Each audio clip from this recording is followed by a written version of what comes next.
Hey folks, it's your pal Mike Shea from slyflourish.com and twitter.com/slyflourish here with another episode of Sly Flourish's Lazy Dungeon Master Prep. In this show, I spend an hour preparing for my weekend, my Sunday D&D game, live on Twitch, where we talk about the steps from Return of the Lazy Dungeon Master and talk about D&D in general. I kind of spoiled one of the things I'm going to talk about. We should be over here. There we go. Oh, my window's all messed up. Man, I can never get this thing right.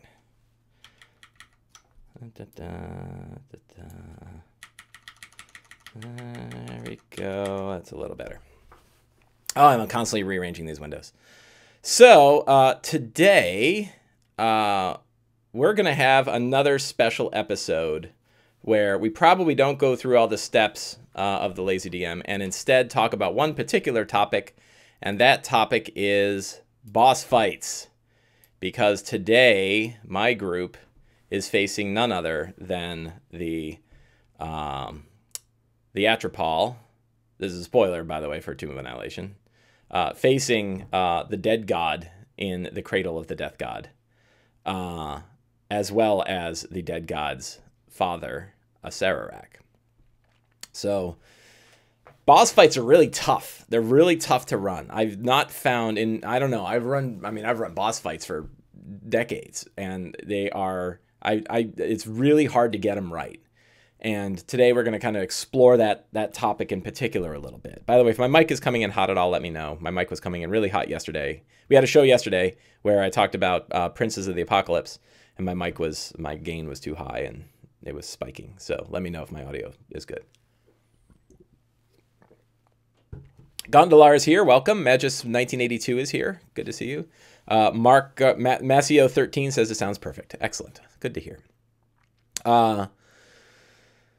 So in last week's game, the party fought what did they do? Oh, they talked to Gilly, who is the Atropol. They agreed that they would accept Gilly's crazy mind spores, and then would transfer them to another Atropol somewhere in Waterdeep, and Gilly let them know which one. So they've now become agents of the Abolithic Sovereignty, on top of everything else. In fact, one character in particular, the Paladin, has sold his soul to the devil, murdered one of the other party members last week. I'll get to that in a second. And accepted the Abolithic Sovereignty. So he'll pretty much make any deal. It seems like the tomb has driven him completely crazy. So yeah, last week they were fighting the hags. They talked to Gilly. This character starts with an A. I always forget.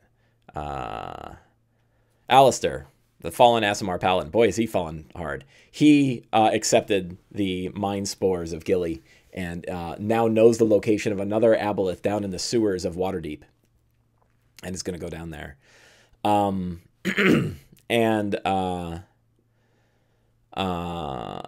then they go down and they do the Trials of the Hags, which were kind of fun. You know, there's a lot of different rooms and there's little puzzles, and they seem to enjoy that. And as soon as they finished the last one, all three of the Night Hags showed up.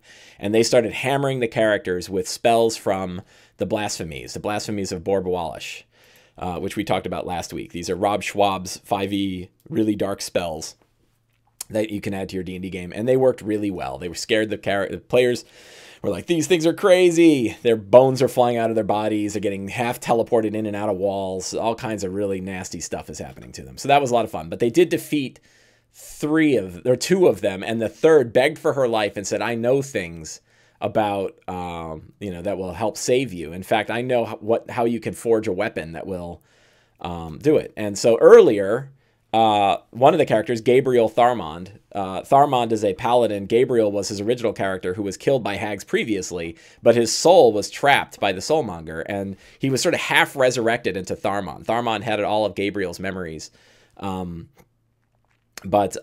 Gabriel was gone. And then Gabriel had all these crazy nightmares. My mom asked, hello, Mom. My mom is online, and she says, do any of the players watch the show? They do not. They do not watch the show. They do watch Twitter, though, so I have to be careful about what I talk about on Twitter. But yeah, they know better than to watch the show, or they would spoil everything. So they found Gabriel. Gabriel was down among the hags, being tortured by the hags so that they could use his mind to see what the characters are doing the whole time. So there's Gabriel in his angelic form. His wings got clipped off, and he's sitting there, and he's miserable, and he's totally crazy, and he's just broken. And and everyone's like, "Wow, what do we do?" I don't do anything. I ask them. My mom asks, "How do you keep them offline?" I ask them not to go onto the show, and they know not to. So there's no reason they couldn't be on the show, but they probably don't. Most people don't want to get spoiled. So so that was shocking, and the players are, wow, man, he's been down here this whole time. This is awful. So then the hag says, I can forge you a weapon that can help defeat the god in the next room. And they're like, well, what's that? And she says, well, you're not going to like how you do it. And he says, okay, well, I'll agree. We will let you go if you tell us how to do it. And he says, you're going to have to take that fancy flaming sword of yours, and you're going to have to stab it through Gabriel. It needs angelic blood, and he's got angelic blood, and you're going to have to murder it. It requires, it requires mortal blood, And he said, okay. And so I said, okay, like the player who actually owns the character of Gabriel gets to choose. And he said, do it. So Alistair took his flaming sword and killed Gabriel, and now has a Vorpal flaming sword. So he got a good weapon out of it. He got like one of those powerful weapons you can get. And he's going to need it because actually a Vorpal sword that hits the Atropal does stuff that's special. So, yeah, my mom says that my players are bound and gagged in the cellar. They would not be very fun players to play with if I had kidnapped all of them. Plus, they're big guys, and half of them are military. So, probably good to dwarf this towards the end, says Navy DM. Yes, so Gabriel is dead. Tharmond is now full Tharmond, although there might be still a spark of Gabriel around. And the fallen paladin, Alistair, has now a Vorpal flame tongue sword. Is pretty crazy. It's like higher power than any of the weapons that are actually in the DMG. But that's cool. So it's a +3 weapon. He can hit like a freight train.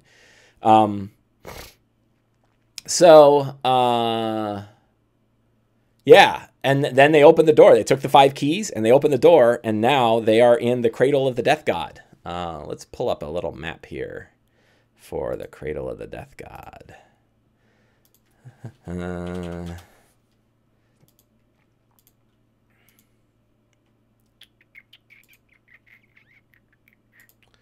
Level 6, the Cradle of the Death God. So this room, there's no good way to zoom in. This room is the Cradle of the Death God. I have, let's see if I think I kept the picture. Did I get rid of the pictures? Do I have a trash can somewhere? I had the pictures. Let's see if I can pull them up. I made a version of this. Oh, I don't know if I'm going to be able to find them in any reasonable amount of time. Let's see, they've been sent. I sent these pictures.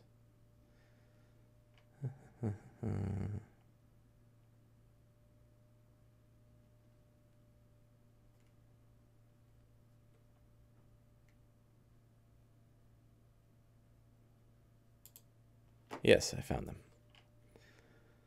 Sorry, I should have.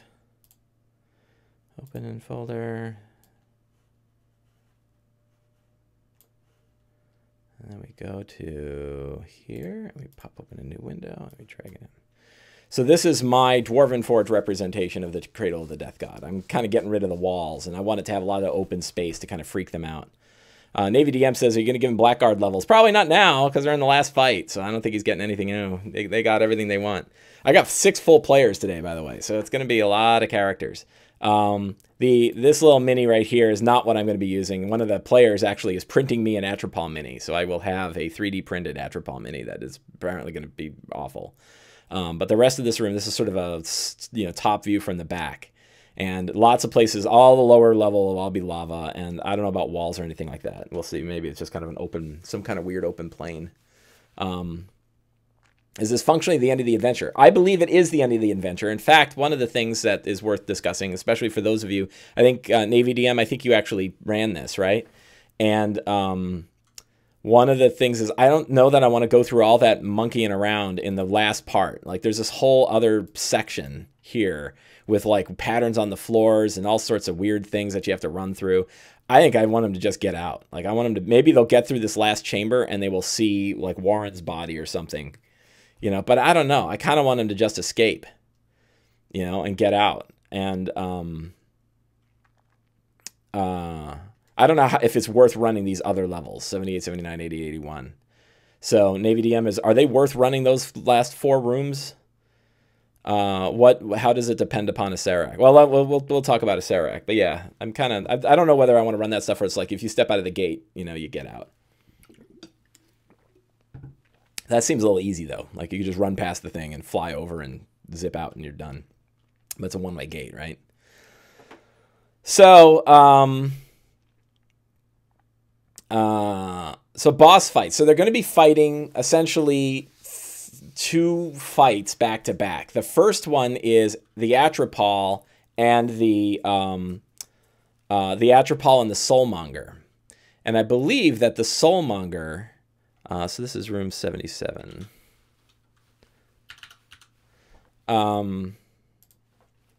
Here's a picture of what it looks like, by the way. It's pretty, isn't it? That's the Soulmonger, and that's the Atropol. Awful, isn't it? So the Soulmonger does stuff. And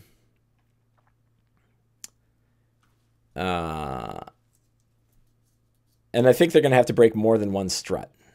I would say no usually, but it can be for a fun exit. One group I modified it to be a narrative escape, but I didn't put them in real danger. Yeah, I could do something like that. I don't know how I feel about it. So tentacles. So on once per turn, in response to any creature making a successful weapon attack against the cylinder or the struts, the Soulmonger attacks with a 30-foot. And the tentacles has a strength of 22, makes 1 melee weapon attack against a creature, plus 4, and instead of dealing damage, it can grab a target. So it can grab them and then try to hurl them into the lava.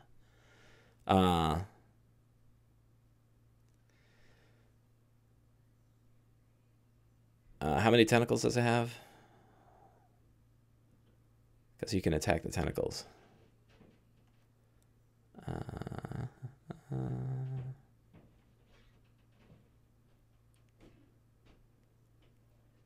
Doesn't say how many it has. So you're attacking a tentacle. I guess it's to get rid of the grapple, right? Okay, so you have the this is, we should write this stuff down. Let's this is our game notes. So we're gonna we don't need this anymore. Not for our notes today. And we're gonna have like final battle notes. I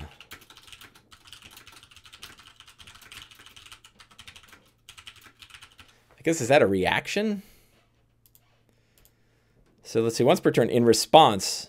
Yeah, so as a reaction, it's attacking. That's pretty tough.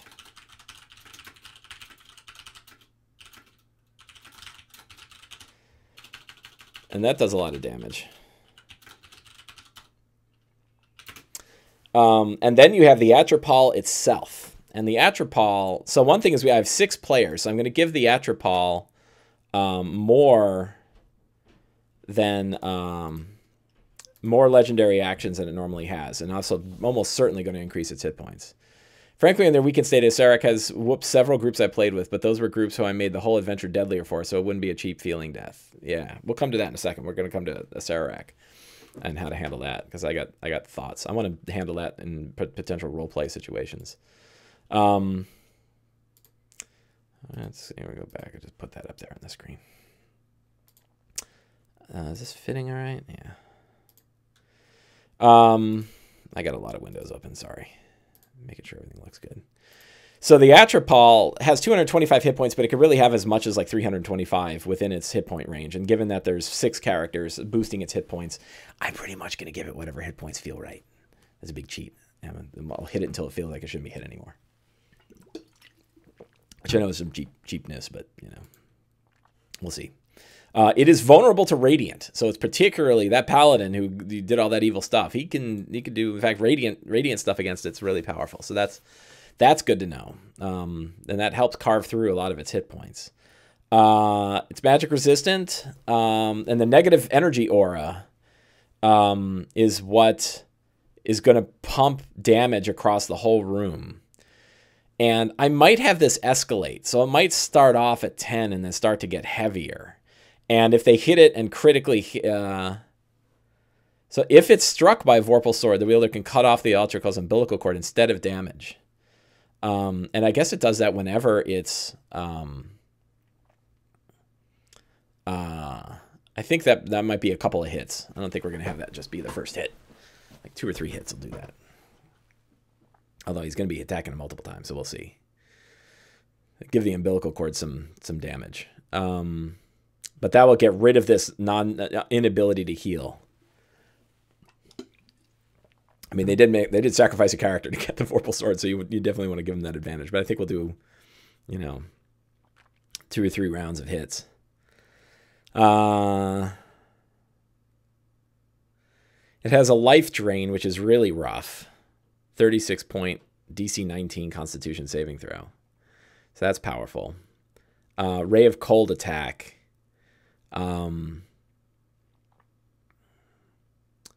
Spell attack, ranged attack, 21 damage, 66. We could increase that to 28 if we wanted to. But that's probably pretty good. Like, this group is not super powerful, and they still just got their asses kicked by the hag. So I might stick to the current damage and then, increase the damage if I need. The whale is pretty tough. But the problem is, like, the first whale doesn't matter that much. And then the second one matters a lot because all of a sudden everyone's at disadvantage. So I might have it do madness instead. It'll wail and madness will kind of flood through, and then they'll all get hit by madness checks, like a DC 19 madness. Why is it 19? It should be higher than that. I wonder what stat it's using for its DCs. It's con, I guess, right? It should be 20 if you ask me, because +7, +5.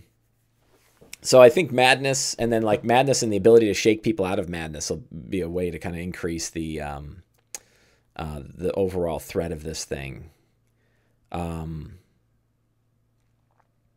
love madness checks. I love them more than I think I like exhaustion. But my characters are very used to getting hit with madness effects, or my players see madness effects all the time. So I don't know, but I love madness. So I don't know. What do you guys think in Twitter chat? Better to go with whale as a exhaustion or as madness? I mean, exhaustion is kind of lame. Like their stats go bad and whatnot. So there's a couple dials, right? When we're running a boss fight, I feel like I've got a couple dials at my disposal. And one dial is hit points. I can tweak hit points how I want. If they're having a hard time hitting 225, 225 it is. And as soon as they hit it, they kill it. Med just 1982 says madness.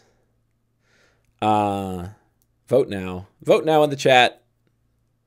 Depends on the deadly you are going for. This fight is very deadly. Yeah. Well, we'll see. Like it's yeah, it could be. It could be very deadly. Almost every time I think a fight's going to be really deadly, it's not. And then all of a sudden it is. So I don't know. But so that's the key, right? I want to have hands on the dials while I'm running it so that I can tweak the deadliness as I'm going. So if I hit them with madness and they're screwed for a long time, well, I could tweak the damage and not hit them so hard, and not worry about the hit points as much. If they're beating the crap out of it, I can turn the dials all the way to the right, and now he's doing 36 points on a touch attack. So I think tweaking those dials, but you're right, but the mixing in the reaction on the Soulmonger and his attacks, that's pretty tough. And then I'm also thinking of throwing a couple extra wraiths in there. So he can summon a wraith, but I think he might already have 2 with him already. And that gives somebody something to deal with that. Like if they can't get to the Atropol, they don't want to do anything else, they can deal with these wraiths. And wraiths are not particularly terrible, I don't think. Let's take a look at a wraith. Legendary action, turn the dial to 11. Let's see. And the wraiths also can be, you can tweak these. So wraiths have 67 hit points. They're CR5s, but they only have 1 touch, and it's a life-draining touch. So they're pretty tough too, but they can also get turned. I guess maybe I'll keep the wraiths on hold, and if things look like they're too easy, then wraiths can start to pop out. So I'll bring like 3 wraith minis with me, and I'll drop in the wraiths as needed. I think sort of make that instead of his action being summon a wraith, we'll just give him a free action of summon a wraith. I always kind of hate it when bosses have to burn up actions for things that are important because like they don't get that many actions overall. So like this is an action for him. So he could do life drain or summon a wraith, you know. And wraiths aren't nothing, I guess. So this is what I mean. Like, so what are the dials, you know, dials, right? So hit points, up or down. Damage, up or down. Wraiths. Summon some. Cutting the umbilical.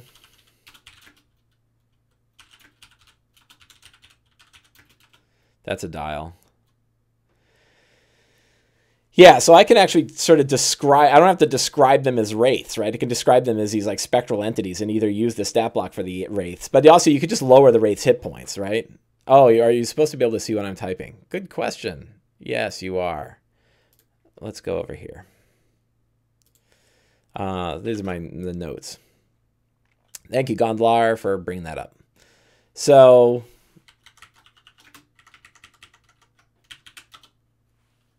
let's make a list out of this.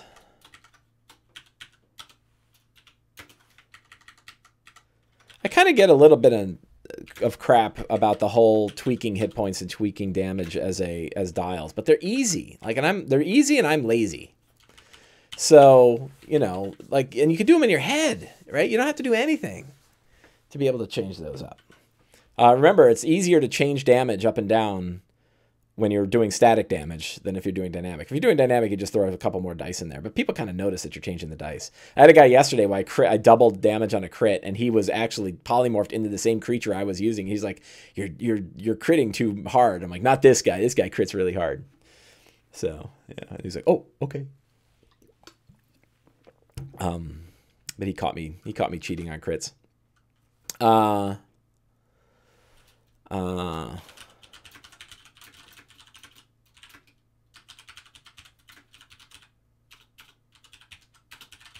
have no idea how to spell umbilical.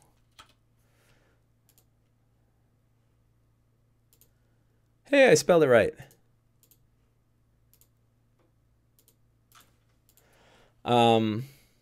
Magus 1982 says tweaking sounds fine. Yeah, I mean, some people it's fine, and like hit points and damage. 5e more so than previous versions. Hit points and damage are really the thing you need to tweak. Like 4e, you had to tweak all kinds of stuff about boss monsters to get them efficient, mostly because they got pinned down. But now legendary resistance helps a lot with that. I assume the Atropal has legendary resistance. I didn't even look. Does it? I don't see legendary resistance here. What is up with that? I mean, I guess he's immune to a bunch of stuff. He's not immune to stun. That's crazy. Like, he's got turn resistance, but not legendary resistance. So he could be turned. So a cleric could hit him. I mean, his wisdom save is +9, but still. He could roll bad. I don't know. It's a dial.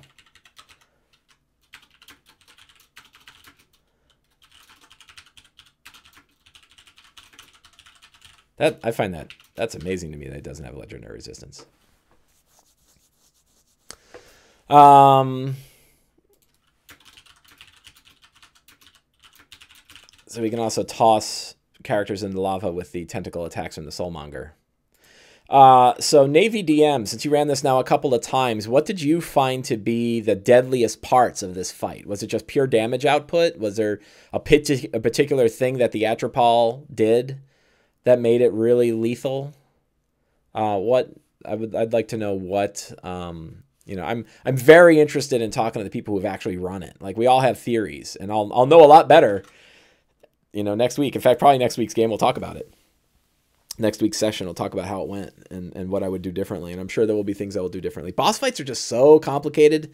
And really, so like a big piece is like, what are the feelings? It was the continuous small to medium amounts of damage sources that hit round after round over round. Yeah, the tentacles I could see being really bad because that's a lot of damage. So, and they're hurt. My characters are hurt. So I probably ought to just, I probably, yeah, I don't know. And,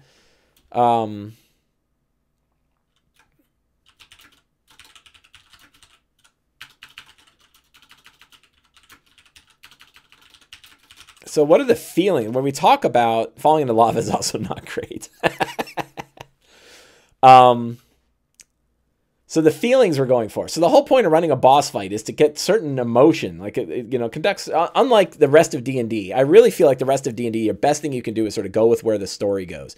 But boss fights, I'm not there yet. I don't feel. Lava is not great, and if they beat him, there's the exit sequence. Plus, if they win, pissed off a Serac shows up. Yeah, right. We're gonna get it all to. We're gonna get to. We're going to get to a Serac because I have a whole different thought about a Serac. So when you're running a boss fight, so normally I don't try to run a D&D game really thinking about the feelings that we're going for. Beats I do. Like you want to have like upward and downward beats. And if you feel like the game is dragging, you throw upward beats in. But more and more it's like, well, where's the story going and how do we make sure that the story is going the direction it goes?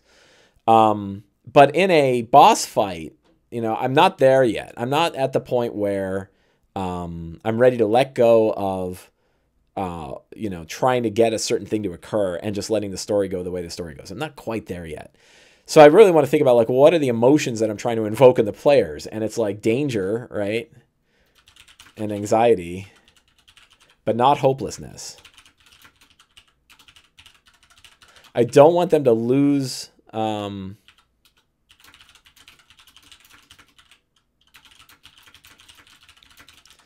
is a hard one. I don't want them to step out of the game's fiction. I don't want them to start thinking about like, oh, I got you, Navy DM. Yeah, so he's, what Navy DM said was, plus, if they win, pissed off a Serac shows up. And if they beat him, there's the exit sequence. Yeah. Step Back History is here.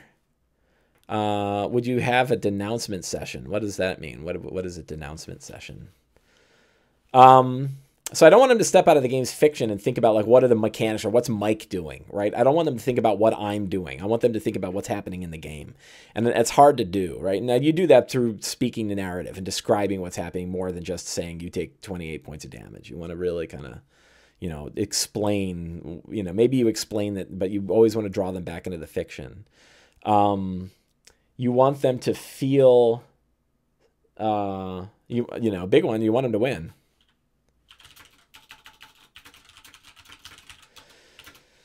I don't want him to think it was too easy or too fast. Oh,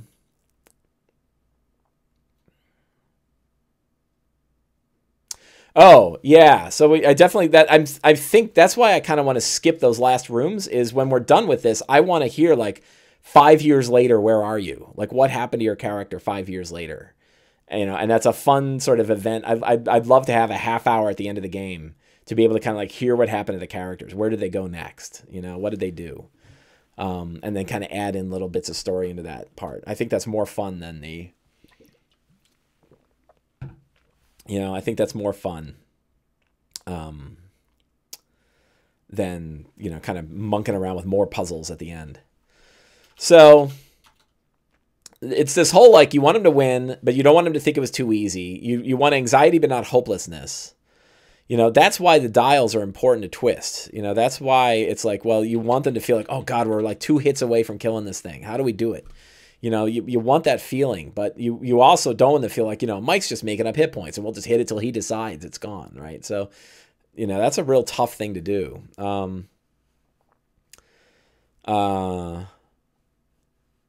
So Navy DM monologued. Yeah, I want to hear about what happens to their characters. I love jumping like 5 years ahead or 1 year later. What happened 1 year later? Like what did Ogechi do when it came to the offer? So let's talk about that for a minute. Let's take a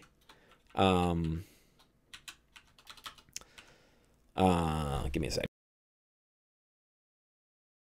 A cough. So, let's talk about Acererak. So he shows up after the Soulmonger or the Atropol is destroyed.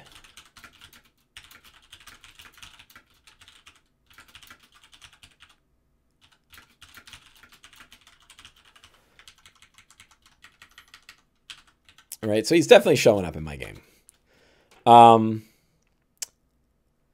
So Navy DM says, since your group is possessed by trickster gods, they may actually deal with him better than most. Yes, I'm going to use the trickster god thing. So that as written, the trickster gods give you 50 temporary hit points the beginning of every round. I'm going to have it that they will restore you from death to life with 50 hit points. So you could still die, but then they'll resurrect you. And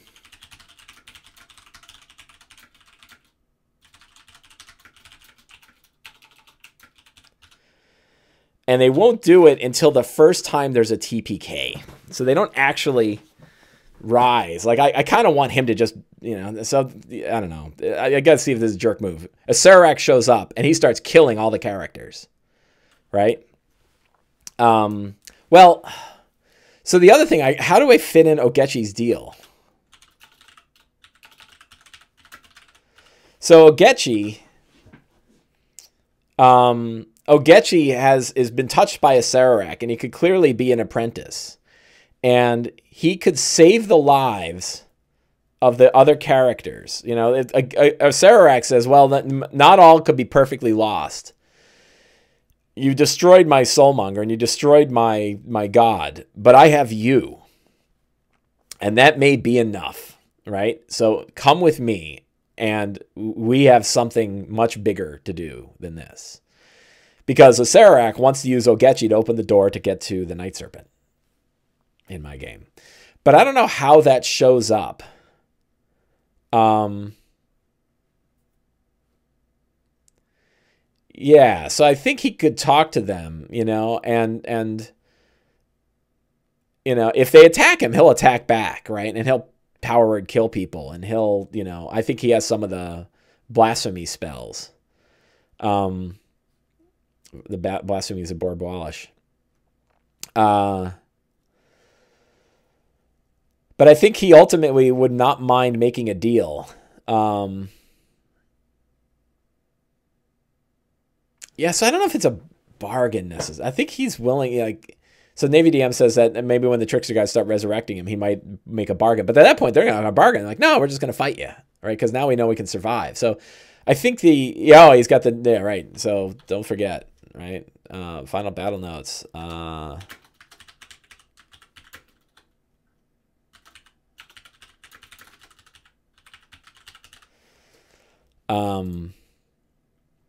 So the Sphere of Annihilation. I guess that's in the... Oh, I'm looking at the wrong one.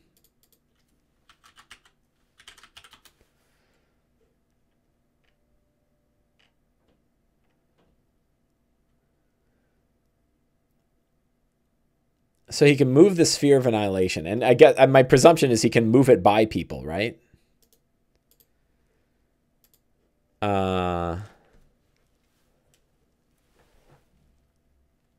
DC 13 deck save. That deck save is so low. Levitates in one direction and tries up to a number of feet equal to 5 times your intelligence modifier. Failure, the sphere moves 10 feet. A creature whose space that sphere enters must succeed in. So he can roll it through people like a deadly bowling ball. 90 feet. Does it float? I presume. Yeah, hovering. So he can fly that thing around.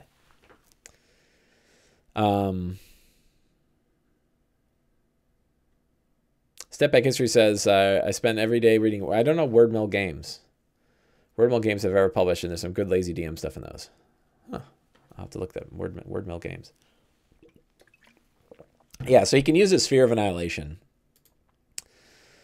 So I want him to try to make a deal with Ogechi, but I don't know the right timing. So he's going to show up. He's going to see his dead god. If anybody attacks him, he'll like tap out,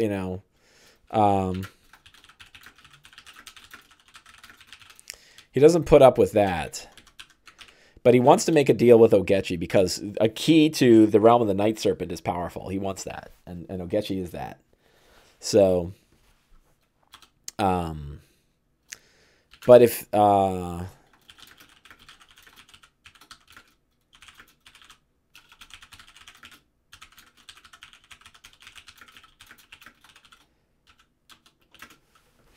if the party TPKs, the Trickster God resurrects them with 50 hit points.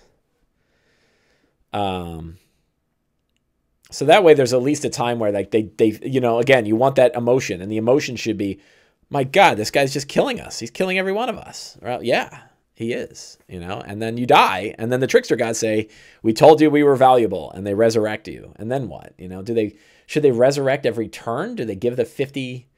Is that when they start dropping the 50 hit points, and eventually Acererak is, you know, I wonder.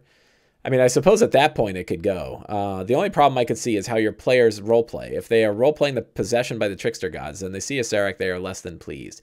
Yeah, so my players do not overdo the Trickster God possession. So they do it when I do it. If I tell them your Trickster God's, you know, fired up. But I think the Trickster Gods might not get involved right away.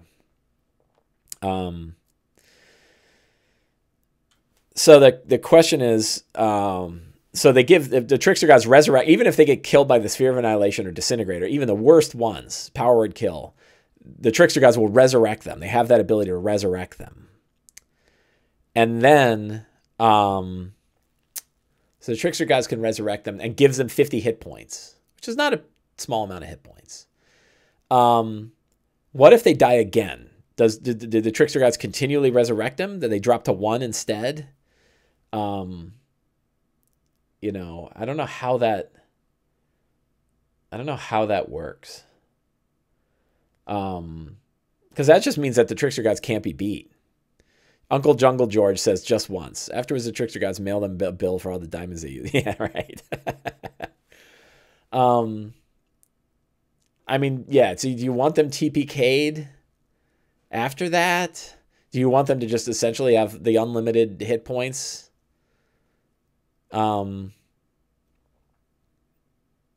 Yeah, their power is waning. Well, okay, so I guess like I'll play it by ear during the game, but what are my options? My options are Trickster Gods, restore them to 1,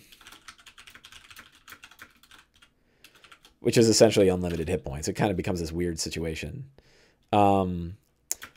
Or it gives them the 50, you know, starts acting the way they are in the book, which is they get 50 temps.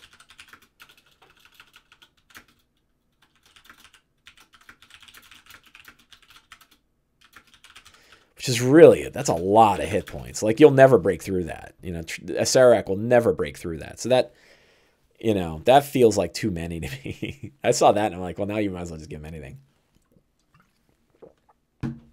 The Trickster Gods do nothing.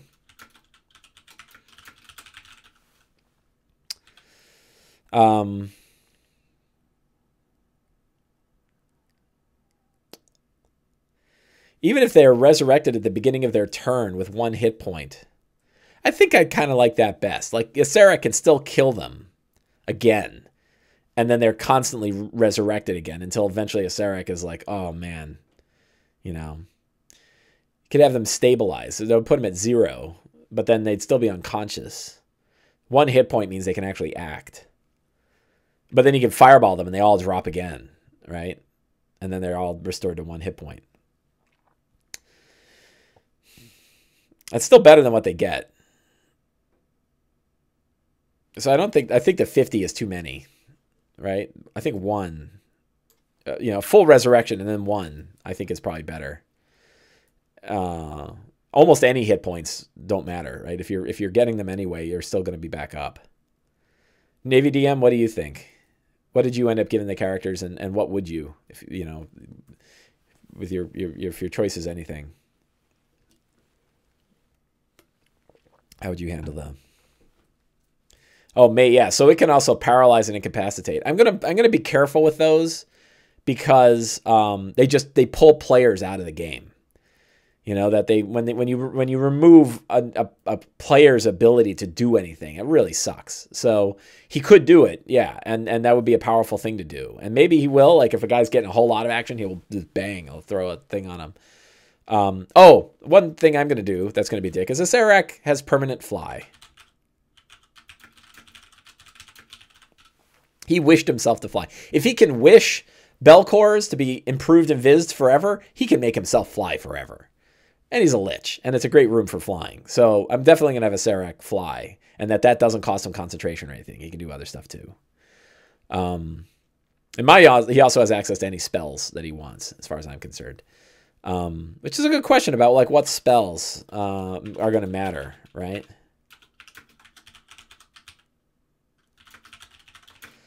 So I have I wrote a blog article about Acererak spells, but the ones he's generally going to use are Power Word Kill, Fireball, and Lightning. Fireball and Lightning Bolt for his legendary.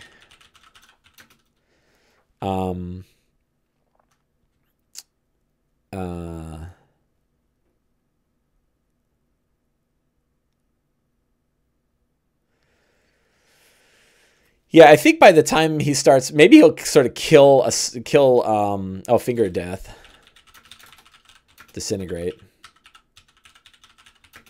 Those are big ones. The Sphere. Again, so he's going to have, Uncle George says that moving the Sphere costs 2 legendary actions. That's true, but he's going to probably have more legendary. I'm giving him 1 extra legendary action per character. Oh yeah, let's not forget the staff. Thank you. Let's take a look at that staff.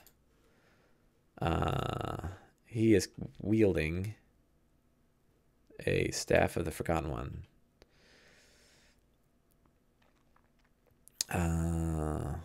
Boy, that sure makes him immune to a lot. I can invoke a curse.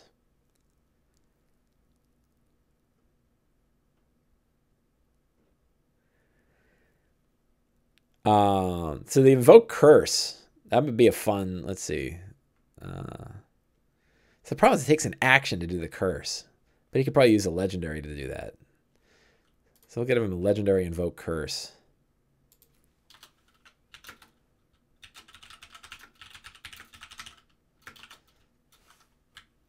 I'm never going to remember all this crap.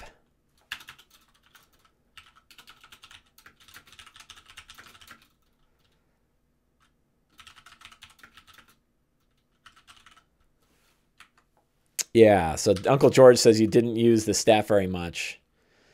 But as a legendary, it might not be so bad. Forgotten One.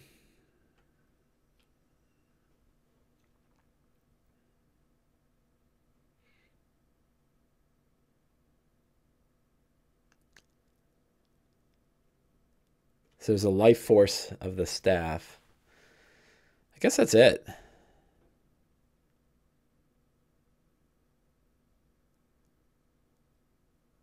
It's really just the curse, right?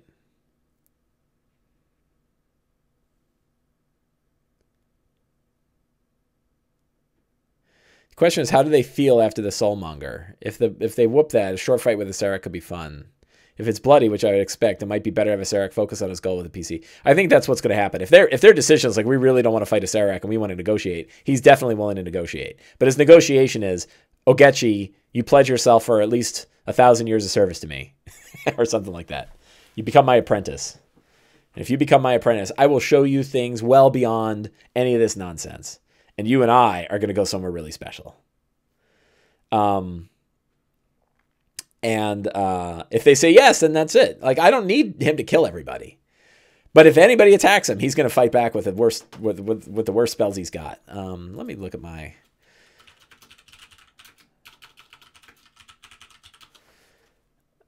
Let's look at the spells that I had kind of put out a list of spells.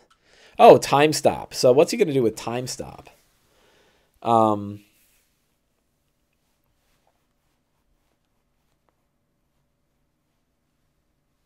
Man, Greater Invis is a dick move too.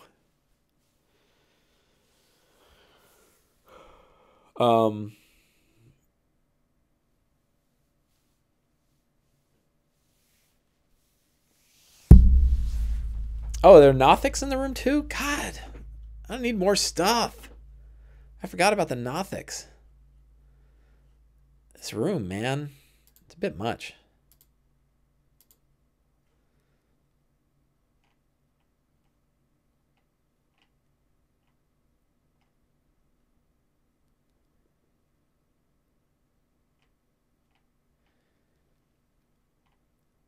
Where are the Nothics?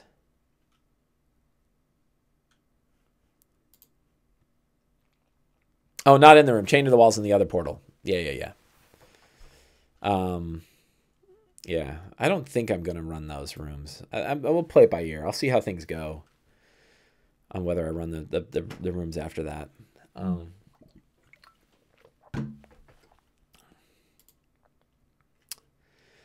I don't think I'm going to complicate this thing anymore by using spells of Borbwalish. Although there's, like, you know, some of the ninth, like, what are the ninth level ones? Cranial Burst is pretty bad. He can blow up people's heads.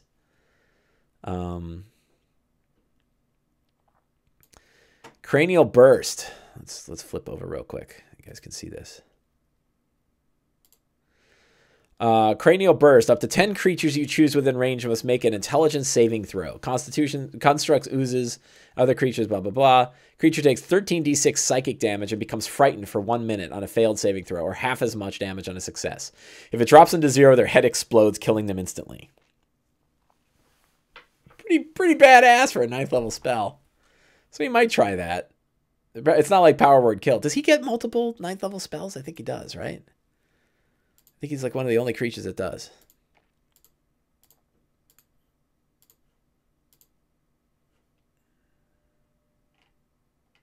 Yeah, he's got 2 9th level spells. I think he might do that instead of Time Stop because it's an intelligence save. Like, who makes an intelligence save? Right? DC 23. Intelligence saving throw, or your head explodes. 13d6. How much is that? 12d6 is 7 times 7. 41 plus 3, 44. I have that right? That sounds about right. It's about 44 damage. And if it drops them to 0, their heads explode. 41-ish. Yeah. What's 7 times 7? I suck at math. My multiplication tables are lame.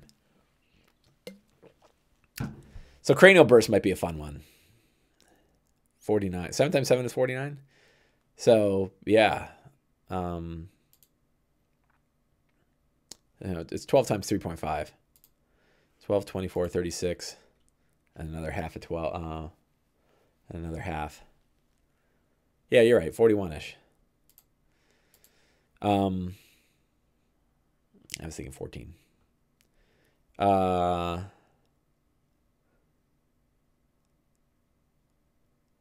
that one's pretty bad. And these guys, you know, so I might pull some of these spells out. Inversion. You can take a complex gesture and turn someone inside out. 10d10 bludgeoning damage on a failed save, or half as much. That might be more fun than Finger of Death.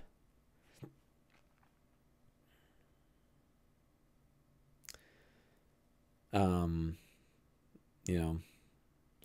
So I think using some of the high level Borbwalish spells would be pretty. Sever Soul. Let's take a look at that.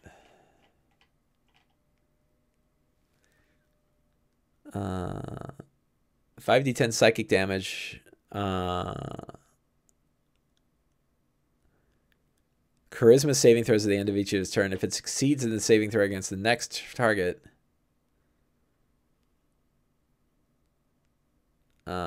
if it succeeds, if the creature gets 3 failures on these charisma, silver cord connected to the soul, and they vanish into the astral plane. It's not bad, but that's a long time to go.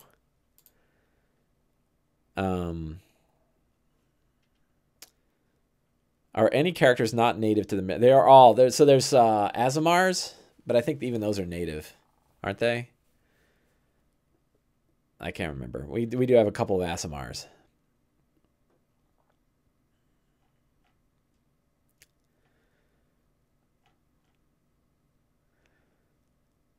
Yeah, so I might pull some of these spells off. Inversion is pretty bad.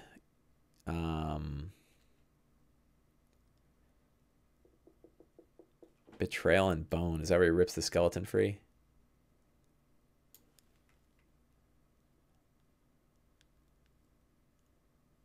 Yeah, 5d8 necrotic damage to a creature. 5th level, that's not a lot of damage though. Anyway, so those are options. So, pretty complicated, and there's a lot of things to remember, and I'll probably forget a bunch of them. So, we'll see. We'll see how things go. I guess the main thing is to be able to improvise stuff. And the way to improvise is like you can always, lower or raise hit points depending on what you feel or how the game feels. Not how I feel. You can increase or decrease the damage or sort of spread the damage around to other people so everybody sort of feels the threat. I guess like how does the thing get away from you is a big question. Focus on the Atropal Soulmonger fight. Yeah, that's kind of what I've been doing. Shadzar, could they pirate the whole book just by looking at screenshots? Maybe. They're going to be really ugly. I don't know. I wonder if I'll ask Schwab if he cares. But they're not going to be great screenshots. I was going to look at the deep magic spells, but I think that I'm just making my life hard. This is a new book that Kobold Press put out. But I think it's going to be too hard.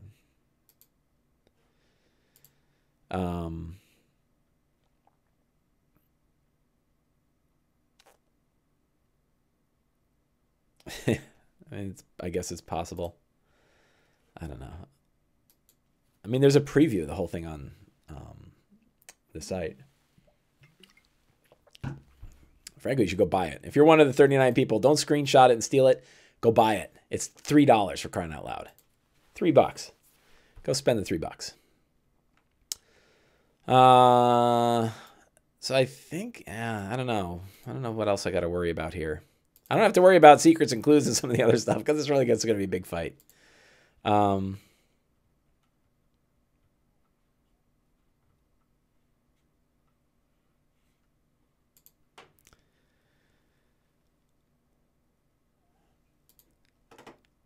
So I don't know. I don't know what I'm going to do.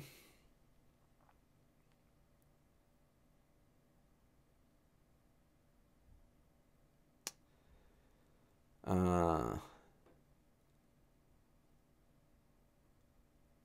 don't think there's any real... I don't know. I'm trying to think if there's anything else for the Soulmonger fight. Oh, so one question, and Navy DM, let's see. A couple of you ran this, right? Who ran it? Look back through the chat. Step back, I think you ran it. Is that right?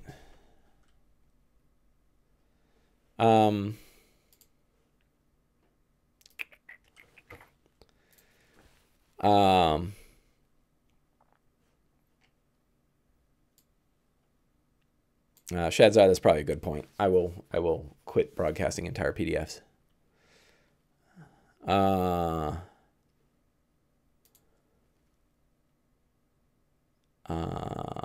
The spokes, so the big spires that are holding the Soulmonger up. Is it too easy to destroy one of them and have the thing collapse? I was thinking of having them destroy two of them, so that they actually have to move around the room and get there to be able to destroy them. Does that make it too hard?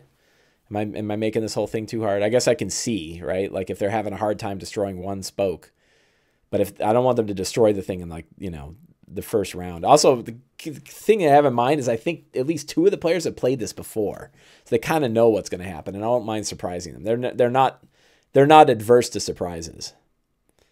You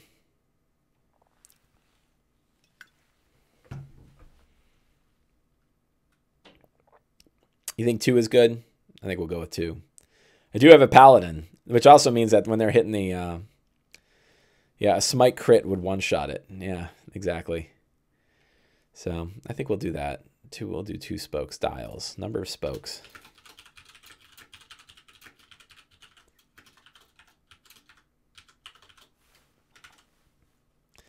It is adamantine. Does that mean it can't be crit?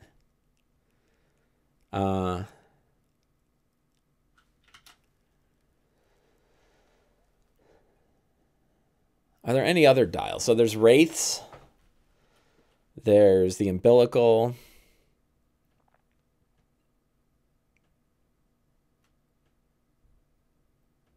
I don't know if you can critically hit it. Maybe. I'd probably allow it, especially if like I'm gonna have it be in a multiple spoke. I think it's kind of weird to be like, well, it's adamantine, so it can't be critically hit because adamantine armor can't be critically hit. But yeah, you're right. It doesn't say that. Nothing says adamantine means it can't be crit. Only the adamantine armor happens to say that.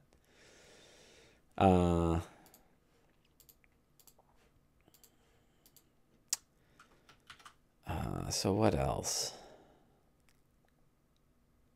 I don't know. I guess we'll see. We're hitting just about an hour.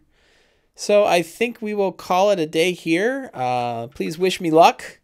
And next week I'll talk about what worked and what I wish I had done differently. One of the things I've learned about all this, and one of the reasons why I like writing boss fights more than once, is nothing tells you what experience tells you. You know, running it is what's going to matter.